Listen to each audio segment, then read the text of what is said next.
Consider what exactly grabs hold of a heavy car and drags it down a steep hill, or why thousands of pounds of rainwater drop straight from the clouds to splash onto the pavement instead of floating upward into the atmosphere.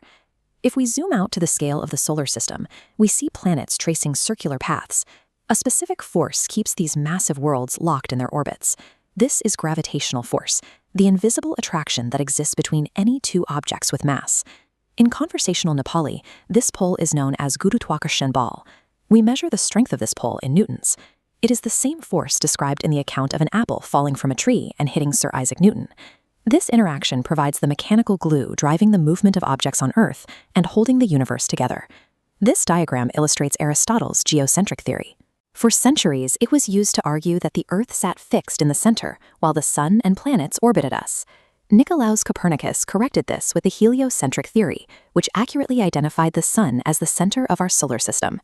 The Sun's central role is explained by a specific rule: greater mass equals a stronger gravitational pull. Because the Earth has such an enormous mass, its gravity anchors us firmly to the ground. The second rule involves proximity. The closer objects are to one another, the stronger the pulling force becomes between them. These rules are visible in the Moon's pull on Earth's oceans, which creates daily tides. On a larger scale, gravity pulls matter together to form entire galaxies. How heavy things are and how close they sit dictates the movement of matter across the universe. This formula shows force is proportional to the masses. As objects get heavier, pull increases. It's inversely proportional to distance squared, so moving objects apart rapidly drops the force.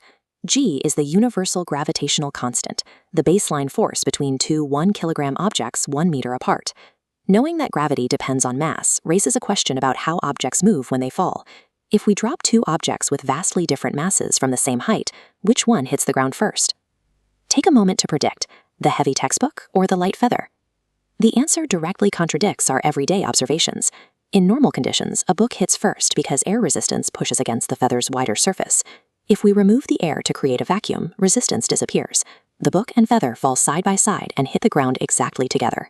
Without air resistance, the acceleration due to gravity remains identical for all objects, regardless of how much mass they have. When an object falls under the effect of gravity alone, it is in free fall. During this fall, the object's weight registers as 0 newtons, a state known as weightlessness. Review this summary. It includes the force formula, the value of G, and the rule: weight does not change falling speed in a vacuum. While mass dictates the strength of a gravitational pull, the speed at which the universe pulls things down remains uniform for all matter.